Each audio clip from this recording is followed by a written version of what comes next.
Salut, désolé de déranger.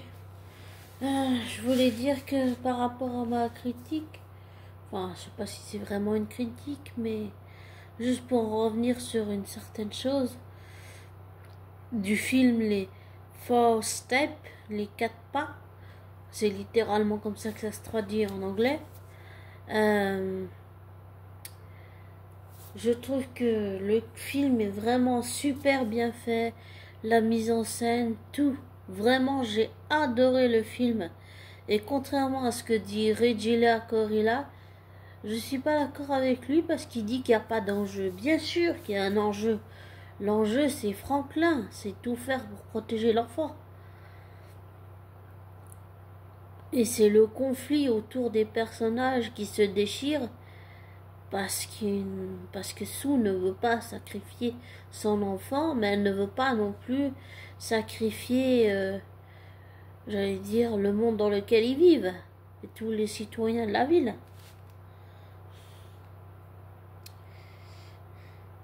Oui, ils sont détestés, mais parce que les gens ont peur, tout simplement.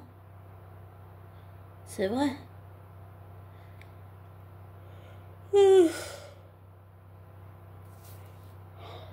Pardon. Donc, dire qu'il n'y a aucun enjeu émotionnel, c'est réduire le film à dire que c'est de la merde en fait. Enfin, pour moi, c'est ça comme ça que je l'interprète quand il dit ça, Reggie Gorilla. Euh, je trouve au contraire que l'enjeu du film, c'est ça justement. C'est Franklin Richards. Et c'est la famille qui forme tous ensemble.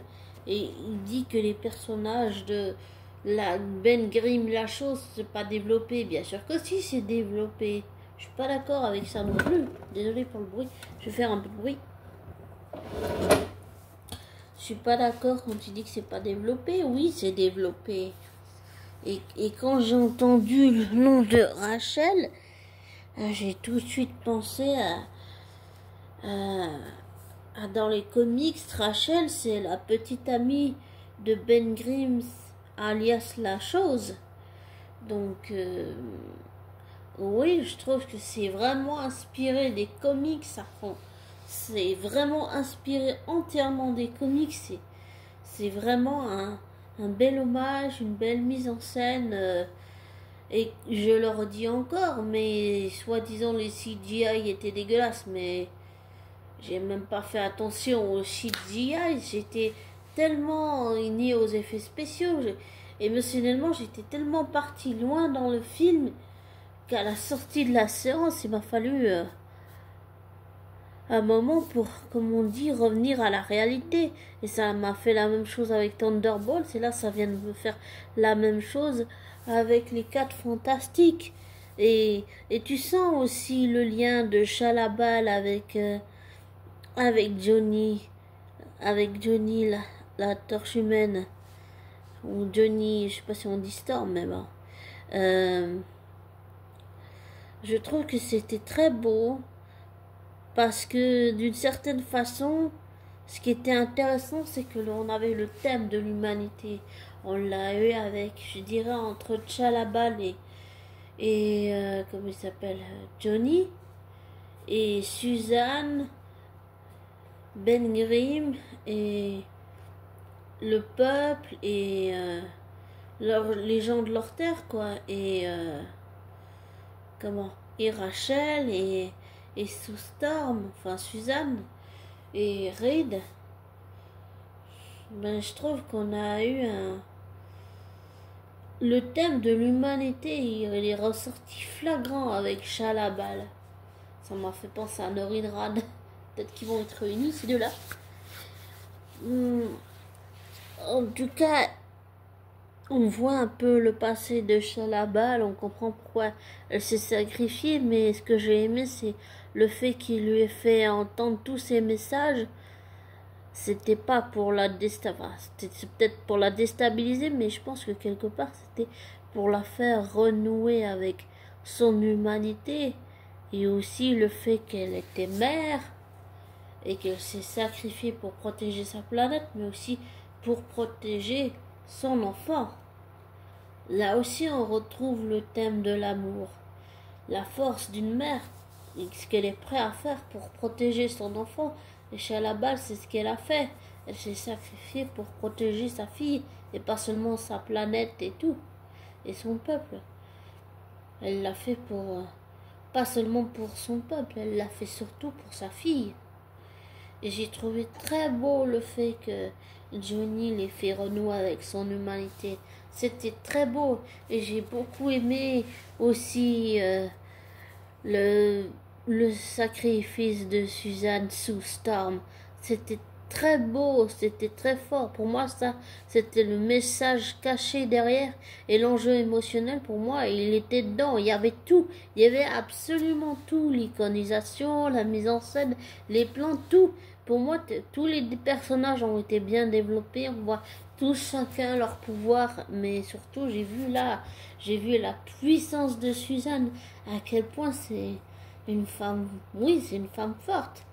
Mais à quel point ça l'a épuisée, qu'elle était prête à tout pour son fils Franklin, être prête à sacrifier sa propre vie, même si j'ai bien compris là que Franklin a tellement de pouvoir qu'il a réussi. Pardon, j'avais mis mon petit ventilateur, mais voilà. Mais il a tellement de pouvoir qu'il a réussi à ramener sa mère à la vie. Mais c'était aussi très beau de voir tout ça. C'était très beau de voir la force de Suzanne comme ça. C'était vraiment, c'était puissant. Pour moi, c'est ça le message caché derrière. C'est tout ce qu'une mère est prête à endurer, à sacrifier pour un enfant. Et là, j'ai vu une Suzanne qui était prête à tout. Vraiment à tout. Et c'était aussi assez impressionnant de voir Shalla-Bal quand Johnny voulait se sacrifier et qu'elle l'a poussé et que c'est elle qui a fait en sorte que Galactus soit envoyé dans une autre dimension et qu'elle l'a poussé sur le côté pour se sacrifier à sa place. J'ai trouvé ça, c'était très beau aussi. Et je pense que d'une certaine façon, comme j'ai dit, Johnny a fait renouer Shalla-Bal avec son humanité et qui avait peut-être inconsciemment, je dis, inconsciemment, peut-être une sorte d'attachement elle s'est attachée à lui d'une certaine façon et qu'elle voulait pas qu'il se sacrifie, alors elle l'a fait elle. Et tout ça, j'ai bien compris que c'était entièrement inspiré des comics, comme Norrin Radd qui s'est retourné contre Galactus à un moment donné dans les comics. Oui, j'ai compris que c'était inspiré de ça et c'était très beau. Je trouve que il y avait le thème de l'amour, il y avait le thème de l'amitié, il y avait le thème de l'amour maternel d'une mère qui est prête à tout pour son enfant. Et peut-être un peu de l'amitié entre Shalla-Bal et Johnny. Elle n'était pas prête peut-être à ce sacrifice, mais elle n'était pas prête à laisser Johnny se sacrifier. Ça, c'était aussi un très beau message. Pour moi, tout ça, c'est des messages cachés derrière le film. Et j'ai vraiment envie qu'il ait du succès, ce film. Il le mérite largement. Il est super bien foutu, comme je dirais. Il est super, ça a de la gueule, ça a tout, j'allais dire. On en a pour son argent. Voilà. Je suis passée du rire aux larmes. C'était vraiment magnifique comme film. Vraiment bien fait. Voilà. C'était de tous les Marvel que j'ai pu voir, j'ai adoré tous les Marvel, mais ça c'est un des plus beaux que j'ai jamais vu. Vraiment. Et j'ai pas trop d'attente pour Doomsday, Doomsday et l'autre Avengers, je sais pas combien là. La seule attente que j'ai pour les deux Avengers, c'est de voir enfin Thor et Loki se comporter l'un avec l'autre en tant que frères et se réconcilier et faire tout ce que des frères peuvent faire ensemble et se rapprocher, renouer les liens et que pourquoi pas il apprenne à connaître sa nièce, ce serait bien. Et, et, et que pourquoi pas, j'allais dire d'une certaine façon, Sylvie et Jane sont un peu de belles sœurs et elles pourraient chacune soutenir leurs amoureux. Sylvie, elle pourrait soutenir Loki, Jane, elle pourrait soutenir Thor et aussi B15 et c'est pas son vrai nom B15 mais je sais plus son nom mais ce serait vraiment bien je trouve parce que l'amitié c'est aussi finalement une forme d'amour. C'est vrai que c'est pas aussi puissant que le terme de maternel mais comme j'ai dit pour moi ça m'a fait penser à un Narcissa qui a trahi Voldemort comme j'ai dit parce qu'elle voulait sauver son fils. Dès que Harry lui a dit qu'il était vivant, elle a tout fait pour que Harry ait une chance de gagner. Là, on retrouve aussi l'amour d'une mère, et puis il y a aussi Lily Potter, enfin Lily Evans, qui a se sacrifié pour son fils. Et même si on ne pardonnera jamais le comportement de Pétinia, qui, je pense, a été très influencé par Vernon, là aussi, ça a été l'amour d'une mère, même si elle l'a pas vraiment aimé ou peut-être aimé, je ne sais pas. Elle a tout fait pour que son neveu ne puisse pas être à la merci de Voldemort, de Gédusor.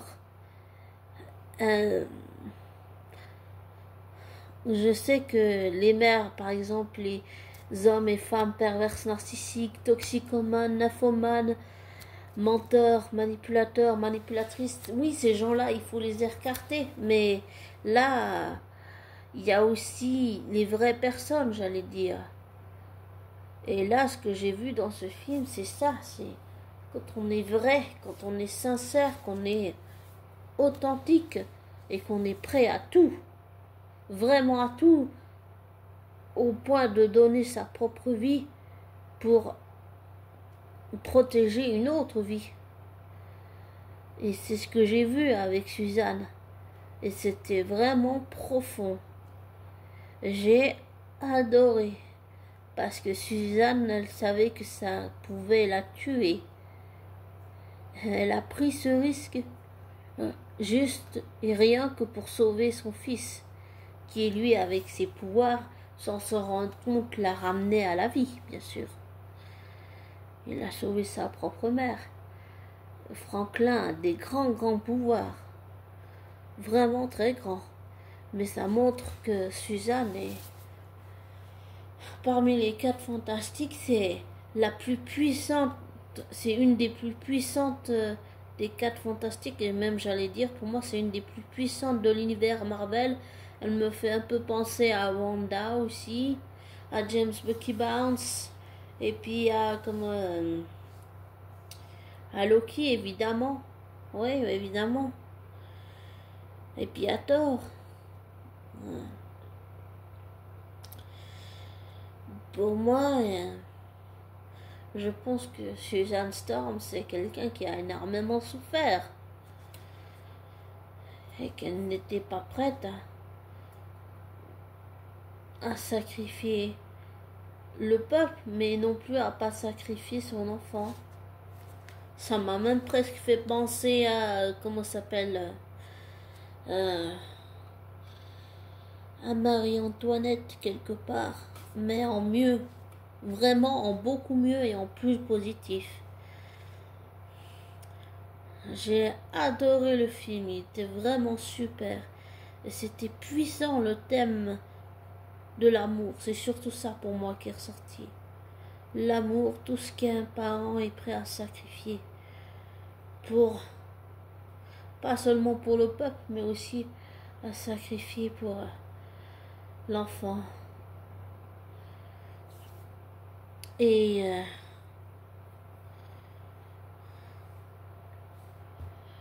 C'était, c'était vraiment magnifique.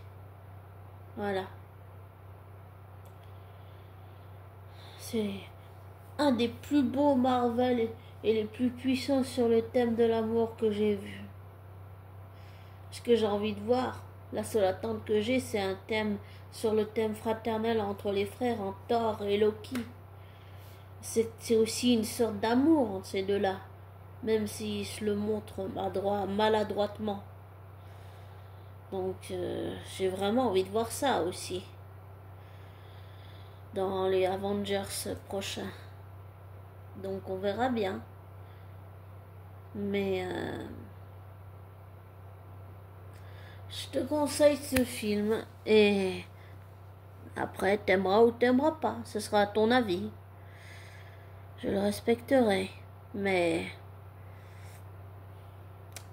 voilà, c'est vraiment le film. C'est Je trouve que tout y est dans ce film. Pour moi, il y a tout. À un moment donné, ça m'a presque fait penser un petit peu au Seigneur des Anneaux, là. Tu sais, où il y a le moment où, en fait, il cache, avec Gandalf, Théodrade et tout, là, il cache tout. Il cache, il cache les vieillards, il cache surtout les femmes et les enfants dans les cavernes, là.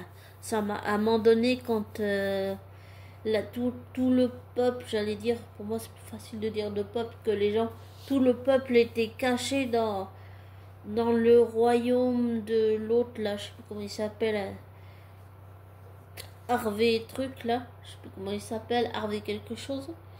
Et ça m'a fait vraiment penser un peu à ça aussi, quand ils cachent les femmes, les enfants, les pères avec leur famille et tout, là, ça m'a vraiment fait penser à ça. Vraiment, vraiment. Et c'était un symbole très fort aussi, je trouve. Et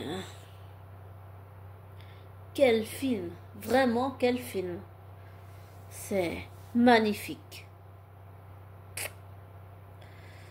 Bon, je te souhaite une belle soirée, prends soin de toi, abonné, et le meilleur pour toi. Bisous, ciao.